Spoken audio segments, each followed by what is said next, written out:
বন্ধুরা, এই কার্তিক সিজনে আপনারা যারা সরিষা চাষ করেছেন ও সরিষা ক্ষেতে প্রচণ্ড আগাছা হয়, সেই আগাছা মারার জন্য আপনি কি করবেন?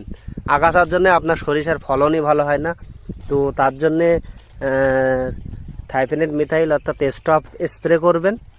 তো কোনো প্রকার ঘাস হবে না। আর অবশ্যই নানান রকম সরিষার পচন, গাঁট পচা, ফল পচা হয় শীতের লাশে।